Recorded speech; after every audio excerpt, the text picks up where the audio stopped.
Now that we can be together again, it will be my task in the coming days to speak about important but rather difficult aspects of human and world existence, and we shall certainly not be able to reach any conclusion about these in this lecture. We can only make a beginning. As we proceed, we will see how tremendously important these very questions are if we are to connect ourselves inwardly with the soul-stirring events of our times. If I had to summarize in a few words what I am going to speak about, I would say, quote, necessity in world events and in human actions, close quote, and, quote, human freedom in these two domains, close quote. There is hardly anyone who is not more or less intensely concerned with these problems, and perhaps there are hardly any events on the physical plane that urge us as strongly to deal with these questions as the ones that are at present overshadowing the peoples of Europe and reverberating in their souls. If we look at world events and our own actions, feeling, willing, and thinking within these events, considering them for the moment in conjunction with what we call divine cosmic guidance, wisdom-filled cosmic guidance, we see that this divine guidance is at work everywhere. And if we look at something that has happened and that perhaps we ourselves have been involved in, we can ask afterward, was the reason for this guidance we were involved in so much a part of wise cosmic guidance that we can say it was inevitable for it to happen as it did, and we ourselves could not have acted differently in it? Or, looking more toward the future, we could also say, quote, at some time in the future, one or another thing will happen in which we believe we may be playing a part. Ought we not assume of the wise world guidance we presupposed that what happens in the future will also come about inevitably, or as we often say, is predetermined? Close quote. Can our freedom exist under such conditions? Can we resolve to use the ideas and skills we have acquired to intervene in some way? Can we do anything to alter things through the way we intervene if we do not want them to happen in the way they would be bound to happen without our intervention? If we look back on the past, we tend to have the impression that everything was inevitable and could not have happened differently. If we look more toward the future, we have the impression that it must be possible for us to intervene in the course of events with our own will as much as we can. In short, we will always be in a conflict between supposing an absolute and all-pervading necessity on the one hand, and necessarily assuming that we are free on the other. For without this latter assumption, we cannot maintain our worldview, and would have to accept the fact that we are like cogs in the huge machine of existence, governed by the forces ruling the machine, to the point where even the duties of the cogs are predetermined. As you know, the conflict between choosing one thing or the other runs to some extent through all our intellectual endeavors. There have always been philosophers called determinists, who supposed that all the events we are involved in through our actions and our willing are strictly predetermined. And there have also always been indeterminists, who supposed that, on the contrary, human beings can intervene in the course of evolution through their will and their ideas. You know, too, that the most extreme form of determinism is fatalism, which clings so firmly to the belief that the world is pervaded by spiritual necessity as to presuppose that not one single thing could possibly happen differently from the way it was predetermined, that human beings cannot do other than submit passively to a fate that fills the whole world, just because everything is predetermined. Perhaps some of you also know that Kant set up an antinomian chart on one side of which he wrote a particular statement, and always set its opposite on the other side. For example, on one side stood the assertion, in terms of space, the world is infinite. And on the other side, in terms of space, the world is finite. He then went on to show that with the concepts at our disposal, we can prove one of these just as well as the other.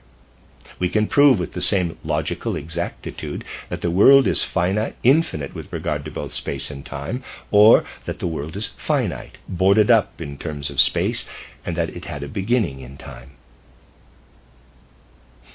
The questions we have introduced also belong among the ones Kant put on his antinomian chart.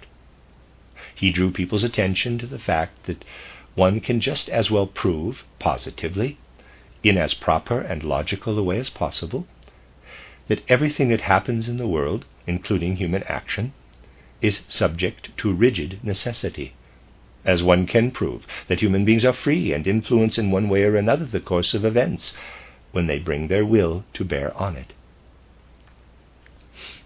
Kant considered these questions to be outside the realm of human knowledge, to be questions that lie beyond the limits of human knowledge, because we can prove the one just as easily and conclusively as the other. Our studies of the last few years will actually have more or less given you the groundwork to get to the bottom of this strange mystery. For it certainly is a mysterious question whether human beings are bound by necessity or are free. It is a puzzling matter. Yet it is even more puzzling that both these alternatives can be conclusively proved. You will find no basis at all for overcoming doubt in this sphere if you look outside of what we call spiritual science. Only the background spiritual science can give will enable you to discover something about what is at the bottom of this mysterious question. This time we will deal with our subject in very slow stages. I would just like to ask in anticipation, how is such a thing possible that human beings can prove something and also prove its opposite? When we approach a matter of this kind, we are certainly made aware of certain limits in normal human comprehension, in ordinary human logic. We meet with this limitation of human logic in regard to other things too. It always appears when human beings want to approach infinity with their concepts. I can show you this by means of a very simple example. As soon as human beings want to approach infinity with their intellects, something occurs that can be called confusion in their concepts. I will demonstrate this in a very simple way. You must just be a little patient and follow a train of thought to which you are probably not accustomed. Suppose I write these figures on the blackboard one after the other. 1, 2, 3, 4, 5, and so on. I could write an infinite number of them, 1, 2, 3, 4, 5, 6, etc., couldn't I? I can also write a second column of numbers, or figures. On the right of each number I can put double the number, like this. So he has 1, 2, 3, 4. 1 next to 1 he has 2. 2 next to 2 he has 4. 3 next to 3 he has 6, all the way down into infinity, and so on. Again, I can write an infinite number of them. 2, 4, 6, 8, 10, 12. Now, you will agree with me that each number in the right-hand column is in the left-hand column too. I can underline 2, 4, 6, 8, and so on. Look at the left column for a moment. An infinite series of numbers is possible. This infinite series contains all the numbers included in the right column. 2, 4, 6, and so on are all there.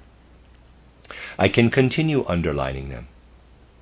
If you look at the figures that are underlined, you will see that they are exactly half of all the numbers together, because every other one is underlined. But when I write them on the right-hand side, I can write 2, 4, 6, 8, and so on into infinity. I have an infinite number, both on the left and on the right, and you cannot say that there are fewer on the right than on the left. There is no doubt that I am bound to have just as many numbers on the right as on the left. And yet, as every other number would have to be crossed out on the left to make the left column the same as the right, the infinite number on the left is only half the infinite number on the right. Obviously, I have just as many numbers on the left as on the right as on the left, namely an infinite number. For each number on the right has one corresponding to it on the left. Yet, the amount of numbers on the right cannot but be half that of the numbers on the left. There is no question about it. As soon as we deal with infinity, our thinking becomes confused. The problem arising here also cannot be solved, for it is just as true that on the right there are half as many numbers as on the left, as it is true that there are exactly as many numbers on the right as on the left. Here you have the problem in its simplest form. This brings us to the realization that our concepts cannot actually be used where infinity is concerned, where we go beyond the sense world, and infinity does go beyond the sense world.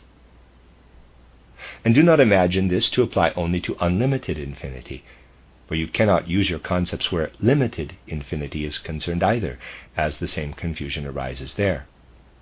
Suppose you draw a triangle, a square, a pentagon, a hexagon, and so on. When you reach a construction with 100 sides, you will have come very close to a circle.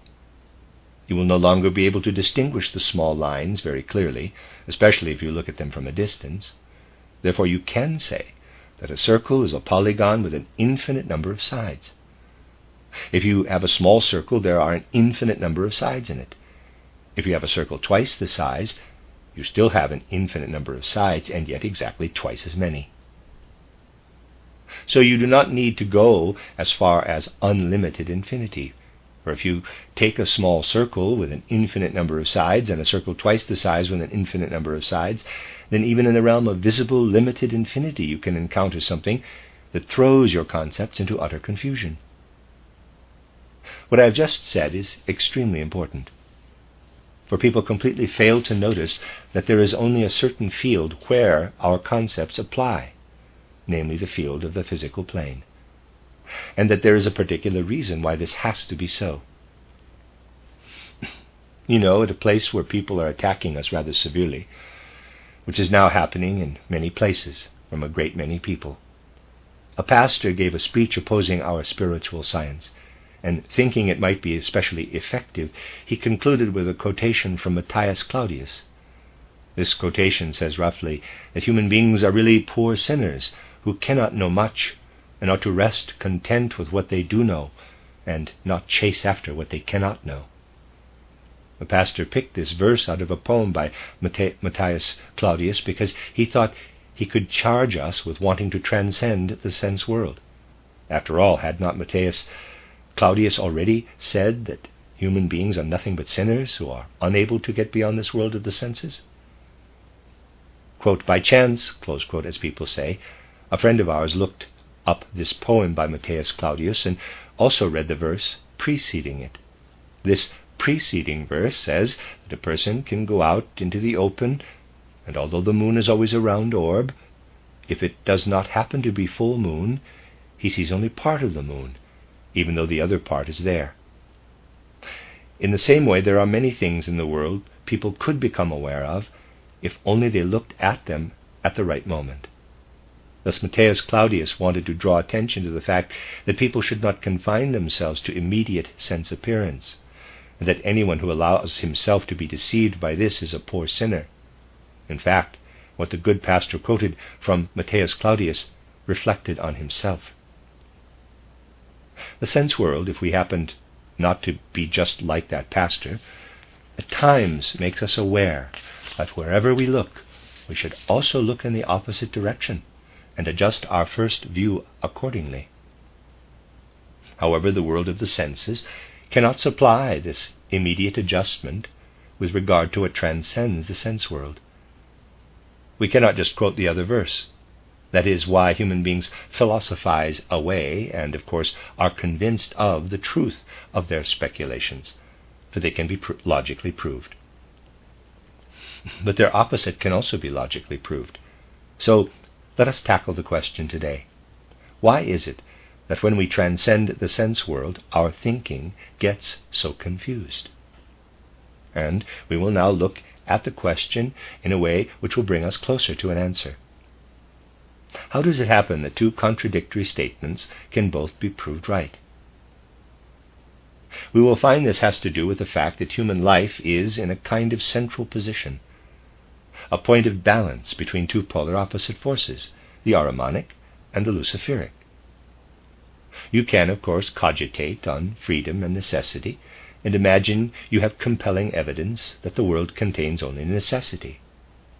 But the compelling force of this argument comes from Ahriman. When you prove things in one direction, it is Ahriman who leads us astray, and if we prove their opposite, we are misled by Lucifer. For we are always exposed to these two powers, and if we do not take into account that we are placed in between them, we shall never get to the bottom of the conflicts in human nature, such as the one we have been considering. It was actually in the course of the 19th century that people lost the feeling that throughout the world order there are, besides a state of equilibrium, pendulum swings to the right and the left, a swing toward Ahriman and a swing toward Lucifer. This feeling has been totally lost. After all, if you speak nowadays of Ahriman and Lucifer, you are considered not quite sane, aren't you? It was not as bad as this until the middle of the 19th century, for a very clever philosopher, Trandorf, wrote a very nice article here in Berlin in the middle of the 19th century in an attempt to refute the argument of a certain clergyman. This clergyman let it be known, and it should be all right to say this in our circles, that there is no devil, and that it is really a dreadful superstition to speak of one. We speak of Ahriman rather than of the devil. The philosopher Trandorf spoke out against the clergyman in a very interesting article, quote, "The devil, no dogmatic bogey," close quote. As late as the middle of the 1850s, he tried, as it were, to prove the existence of Ahriman on a strictly philosophical basis. In the course of the public lectures I am to give here in the near future, I hope I can speak about this extinct part of human spiritual life, about an aspect of theosophy that completely disappeared in the middle of the 19th century. Right up to that time, people had still spoken about these things, even if they called them by other names. The feeling for these things has now been lost, but basically it was there in a delicate form right into the 14th and 15th centuries, until it had to recede into the background for a while in the natural course of things. We know, of course, as I have often emphasized, that spiritual science does not in the slightest way deny the great value and significance of progress in the natural sciences. But this progress in science would not have been possible unless the feeling for this opposition between Ahriman and Lucifer, which can be discovered only on a spiritual level, had been lost.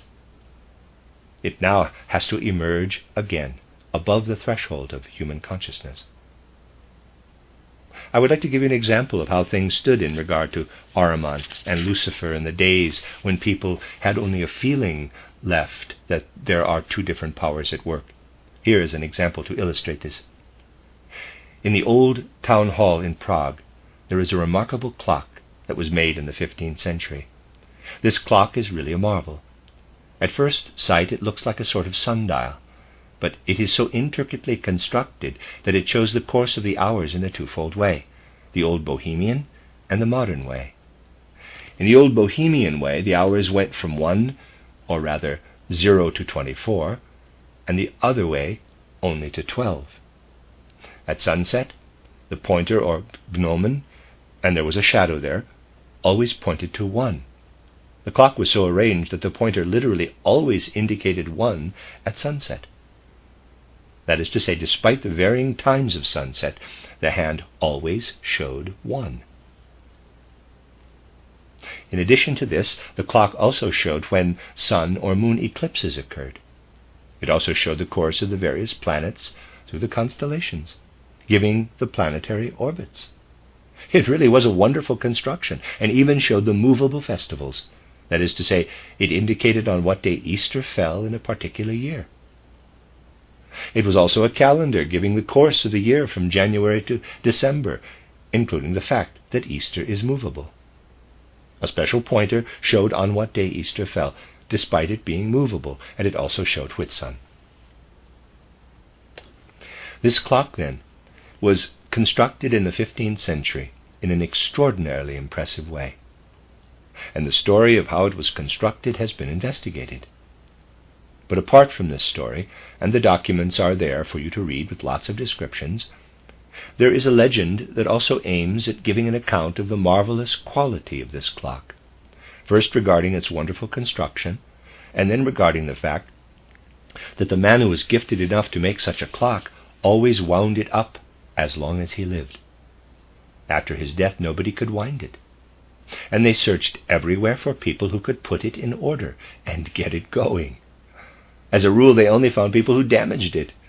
Then someone would be found who said he could sort it out and did so, yet time and again the clock went wrong. These facts grew into a kind of folk tale, which runs as follows. Once upon a time, through a special gift from heaven, a simple man acquired the ability to make this clock.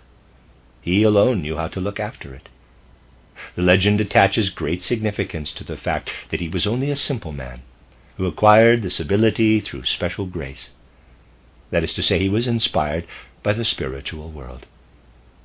But it came about that the governor wanted to keep this clock specially for Prague, and prevent any other town from having one like it. So he had the inspired clockmaker blinded by having his eyes plucked out. Thus the man withdrew from the scene. But just before his death, he begged once more to be permitted a moment in which to set the clock to rights again. And according to the legend, he used this moment to make a quick manipulation and put the clock into such disorder that nobody could ever put it right again. At first sight, this seems a very unpretentious story. But in the way the story is constructed, there is a sure feeling for the existence of Ahriman and Lucifer and the balance between them. Think how sensitively this story has been formed. The same sensitive construction can be found in countless such folk tales. It grows out of this same sure feeling for Lucifer and Ahriman. The story begins with the position of equilibrium, doesn't it? Through an act of grace from the spiritual world, the man acquires the ability to construct an extraordinary clock. There is no trace of egotism in it, though anybody can give way to egotism.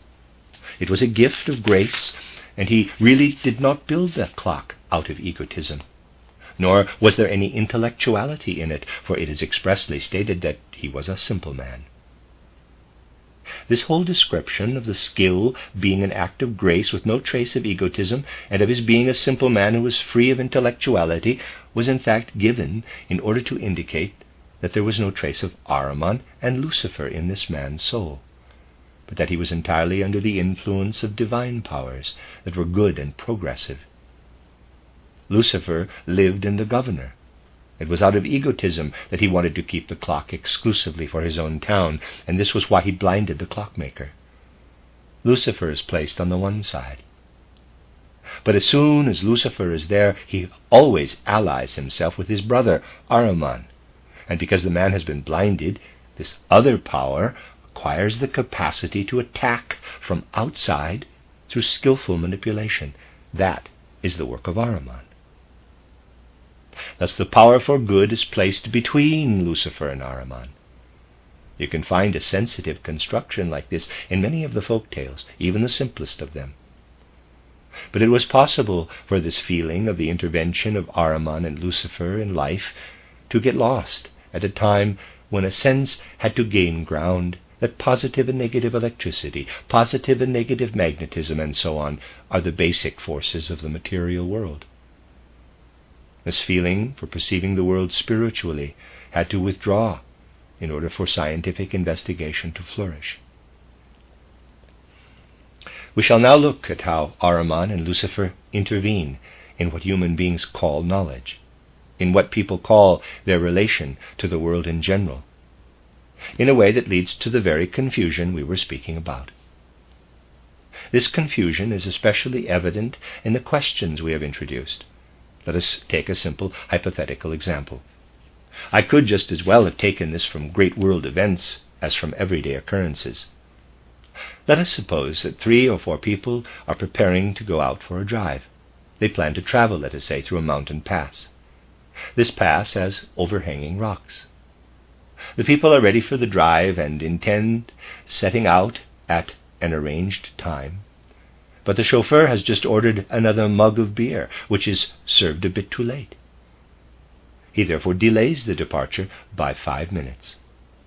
Then he sets out with the party. They drive through the ravine.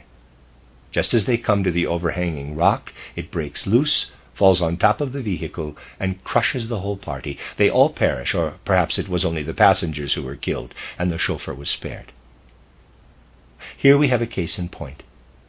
You could ask whether it was the chauffeur's fault, or whether the whole thing was governed by absolute necessity. Was it absolutely inevitable that these people should meet with this disaster at that precise moment? And was the chauffeur's tardiness just part of this necessity? Or could we imagine that if only the chauffeur had been punctual, he would have driven them through the mountain pass a long time before the rock fell, and they would never have been hit by it? Here in the midst of everyday life, you have this question of freedom and necessity, which is intimately connected with guilty or innocent. Obviously, if everything is subject to absolute necessity, we cannot say that the chauffeur was guilty at all from a higher point of view, as it was entirely inevitable that these people met their death. We meet this problem in life all the time. It is, as we have said, one of the most difficult of questions, the kind of question in which Ahriman and Lucifer interfere most easily when we try to find a solution. Ahriman is the one who appears first when this question is being tackled, as we shall see. We will have to approach this question from a different angle if we want to get at an answer. You see, if we set about solving a question like this by starting with the thought, quote, "I can easily follow the course of events. The boulder fell. That happened," close quote, and then ask, quote, "Is this actually based on necessity or freedom? Could things have happened differently?" Close quote. We are only looking at the external events. We are looking at the events as they happen on the physical plane. Now, people follow this approach out of the same impulse that leads them, if they have a materialistic outlook, to stop short at the physical body when contemplating the human being. Anyone who knows nothing about spiritual science will stop short at the physical body nowadays, won't he? He will say, the human being you see and feel is what exists. He does not go beyond the physical body to the etheric body. And if he is a thoroughly pig-headed materialist, he will jeer and scoff when he hears people saying there is a finer etheric body underlying the dense physical body. Yet you know how well-founded the view is, that among the members of the human being, the etheric body is the one most closely associated with the physical body, and in the course of time we have become accustomed to knowing that we must not just speak of the human physical body, but also of the human etheric body, and so on. Some of you, however, may not yet have asked yourselves, quote, what kind of world is that other world, outside the human being? The world in which the ordinary world events occur. Close quote. We have, of course, spoken of a number of things in this connection. We have said that, to begin with, when we perceive the external events of the physical plane with our senses, we have no idea that wherever we look there are elemental beings. It is exactly the same when we first look at the human being. Human beings have an etheric body, which we have often also called an elemental body. Outside in nature, in external physical happenings in general, we have a succession of physical events, and also the world of elemental existence. This runs absolutely parallel, the human being with a physical and an etheric body, and physical processes with events of the elemental world flowing into them. It would be just as one-sided to say that external processes are merely physical as to say that a human being has a physical body only, when we ought to be saying that he also has an etheric body. What we perceive with our physical senses and physical intellect is one thing, but there is something behind it that is analogous to the human etheric body. Behind every external physical occurrence, there is a higher, more subtle one. There are people who have a certain awareness of such things. This awareness can come to them in two different ways. You may have noticed something like the following, either in yourself or in other people. A person has had some experience, but afterward he comes to you and says, or it may be something you experienced, then you may say, quote, "Actually, I had the feeling that while this experience was taking place externally, something quite different was happening to me as well in a higher part of my being." Close quote. That is to say, deeper natures may feel that events not taking place on the physical plane at all can yet have an important effect on the course of their life. First, such people know something has happened to them. Others go even further and see things of this kind symbolically in a dream. Someone dreams he experiences this or that. He dreams, for instance, that he is killed by a boulder. He wakes up and is able to say, quote, "That was a symbolic dream. Something has taken place in my soul life." Close quote. It can often be proved true in life that something took place in the soul that was of far greater significance than what happened to the person on the physical plane. He may have progressed a stage higher in knowledge, purified part of his will nature, or made his feelings more sensitive, or something of that kind. In lectures given here recently, I drew attention to the fact that what a person knows with his capital I is actually only a part of all that happens to him, and that the astral body knows a very great deal more, though not consciously. You will remember my telling you this. The astral body certainly knows of a great deal that happens to us in the supersensible realm, and not in the realm of the senses. Now, we have arrived from another direction at the fact that something is continually happening to us in the supersensible realm. Just as, in the case of my moving my hand, the physical movement is only part of the whole process, and behind it there is an etheric process, a process of my etheric body, so every physical process outside me is permeated by a subtle elementary process that runs parallel with it and takes place in the supersensible realm. Not only beings are permeated by a supersensible element, but so is the whole of existence. Remember something I have repeatedly referred to, and which even seems somewhat paradoxical. I have pointed out that in the spiritual realm we often have the opposite of what exists on the physical plane. Not always, but often. Thus, if something is true here for the physical plane, the truth with regard to the spiritual aspect can look quite different.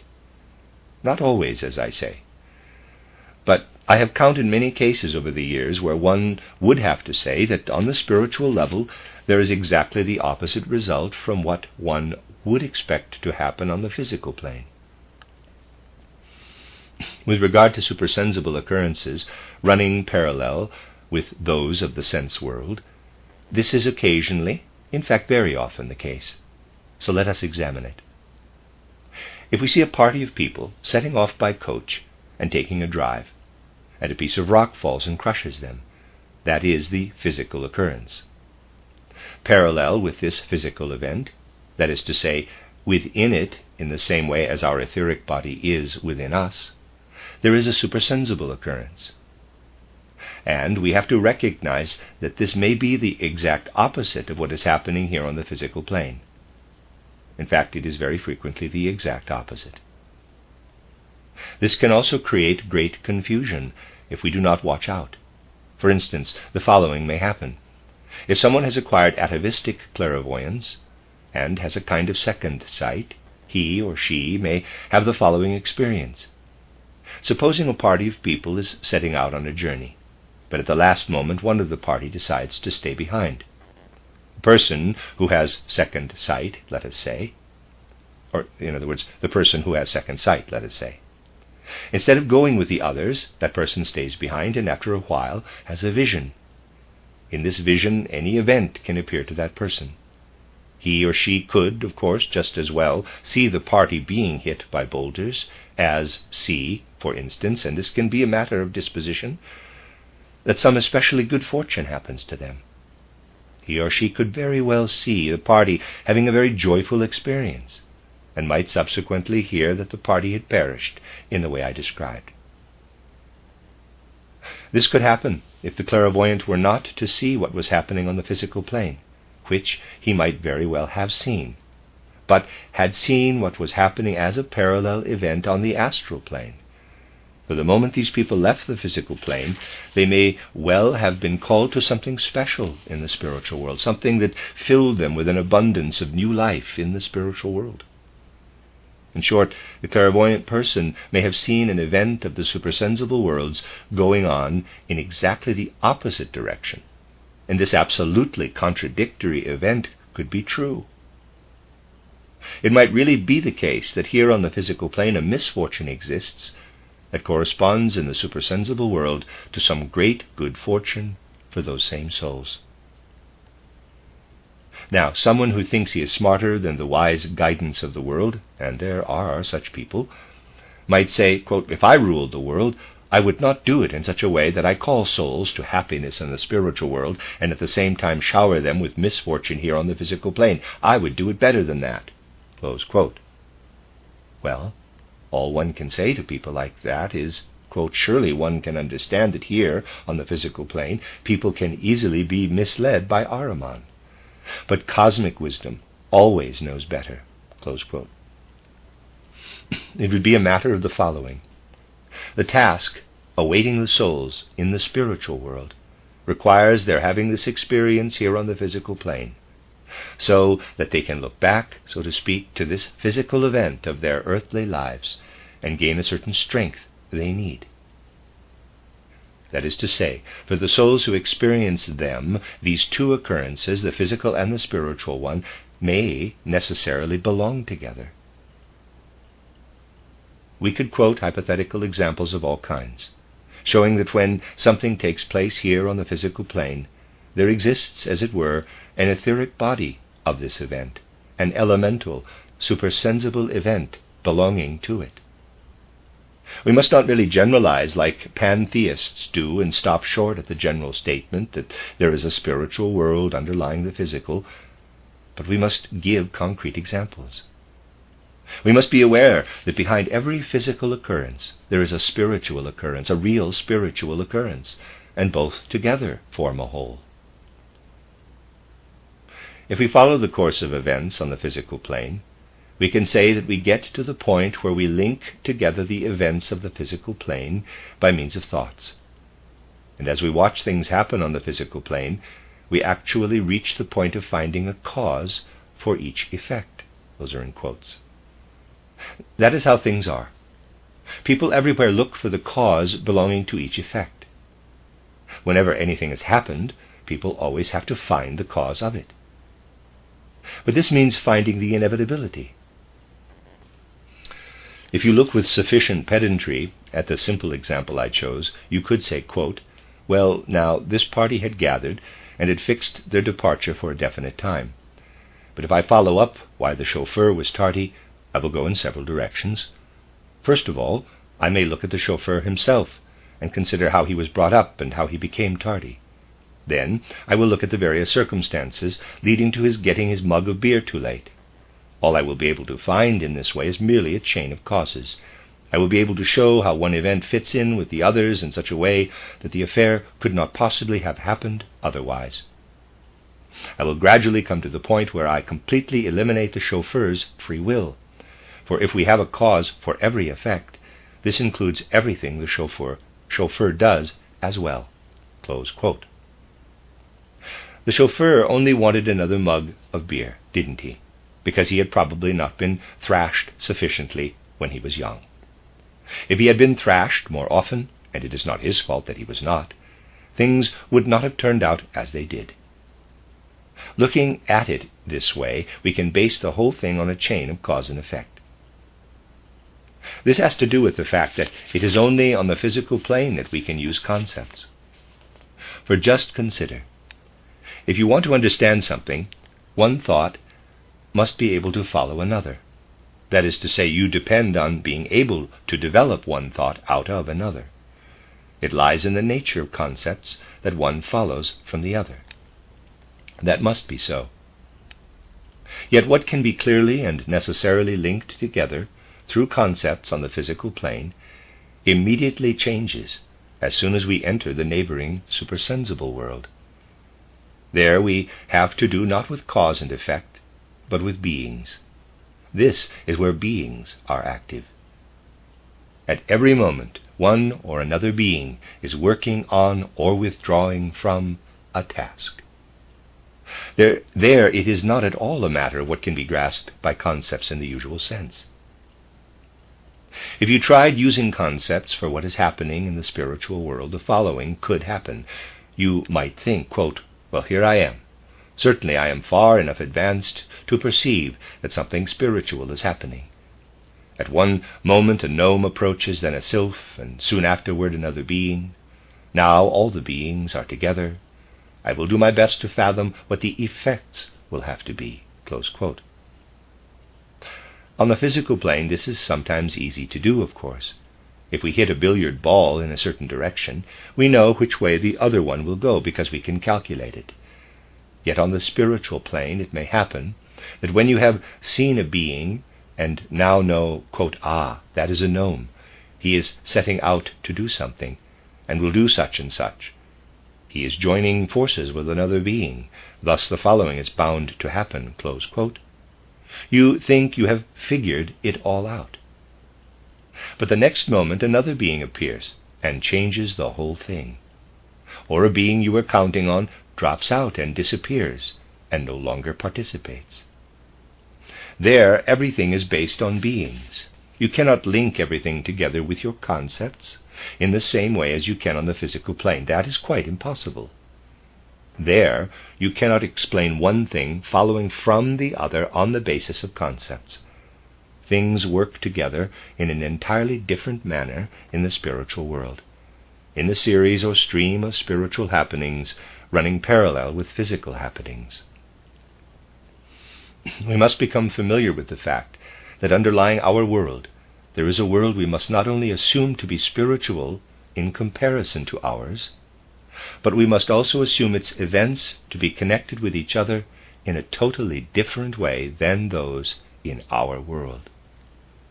For we can do nothing at all in the spiritual world, in the actual reality of this spiritual world, with the way we are used to explaining things in the world of our concepts.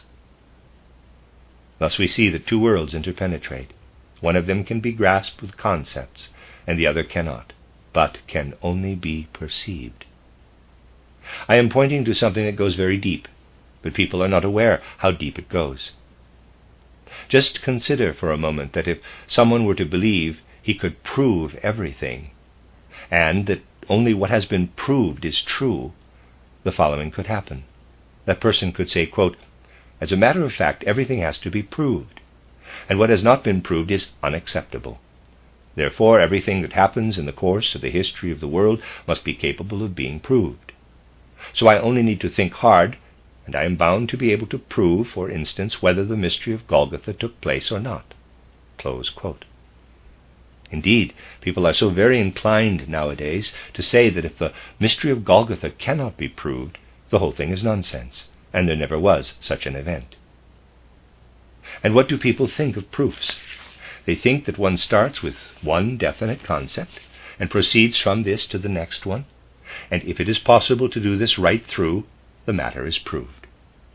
But no world other than the physical functions according to this kind of proof. This reasoning does not apply to any other world. For if we were able to prove that the mystery of Golgotha had to take place of necessity, and this could be concluded from our concepts, it would not have been a free deed at all. Christ would then have been compelled to come down to the earth from the cosmos, simply because human concepts prove and therefore dictate it. However, the mystery of Golgotha has to be a free deed. That is to say, it has to be just the kind of deed that cannot be proved. It is important that people come to realize this. It is the same thing, after all, when people want to prove either that God created the world or that he did not. There, too, they proceed from one thought to another, but, quote, creating the world, close quote, at any rate, will have been a free deed of a divine being. From this it follows that we cannot prove the creation as following of necessity from our series of concepts. Rather, we have to perceive it to arrive at it. So we are saying something of tremendous importance when we state that the very next world to ours, which as a supersensible world permeates ours, is not organized in a way we can penetrate by means of our concepts and their conclusiveness, but that there a kind of vision comes into its own, in which events are arranged in a totally different way. Today I would just like to add a few words about the following. When I was here at Christmas, I drew your attention to the fact that in our time especially, such contradictory things are emerging, that they are quite confusing for human thinking. Just imagine, a book has just been published by the great scientist Ernst Haeckel called Thoughts About Eternity.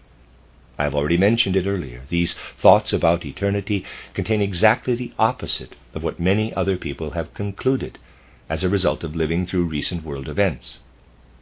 Just think, there are many people today, we shall come to speak of this fact in its particular connection with our present studies, but today I just wanted to give an introduction, who have experienced a deepening of their religious feelings just because world events are having such a terribly overwhelming effect on their souls. For they say, quote, unless there is a supersensible world underlying our physical world, how can we explain what is happening in our time? Close quote. Many people have rediscovered their feeling for religion. I do not need to describe their train of thought. It is obvious and can be discerned in so many people. Haeckel arrives at a different train of thought. He explains in his recently published book that people believe in immortality of the soul. However, he says, current events prove clearly enough that any such belief is ridiculous, for we witness thousands of people perishing every day for no reason at all. With these events in mind, how can any sensible person imagine that there can be any talk about the immortality of the soul? How is it possible for a higher world order to stand behind things of this sort? These shocking events seem to Haeckel to prove his dogma that one cannot speak of immortality of the soul. Here we have antinomy again. A large proportion of humanity is experiencing a deepening of religious feeling, while the very same events are making Haeckel tremendously superficial where religion is concerned. All this is connected with the fact that nowadays people are unable to understand the relationship between the world accessible to their senses and their brain-bound intellect and the supersensible world underlying it. No sooner do they approach these things than their thinking gets confused. Yet, despite all the disillusionment it brings, our time will certainly, in one way, also bring about a deepening of people's souls, a turning away from materialism. It will be necessary that knowledge of the way supersensible events complement happenings in the world of the senses arise from a pure activity of the soul devoting itself to an impartial exploration of the world. It is necessary that there should be at least a small number of people who are able to realize that all the pain and suffering being experienced at present on the physical plane are, from the point of view of the whole of human evolution, only one side, and that there is also another side, a supersensible side. We have drawn our attention to this supersensible aspect from various points of view, and we will speak of still further ones.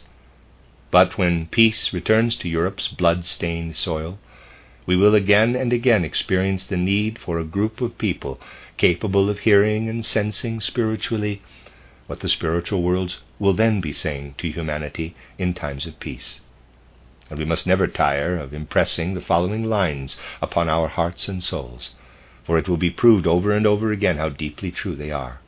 Quote, out of the courage of the fighters, out of the blood of battles, out of the grief of the bereaved, Out of the people's deeds of sacrifice there shall arise spirit fruit, if only souls in spirit mindfulness will reach out to the spirit's realm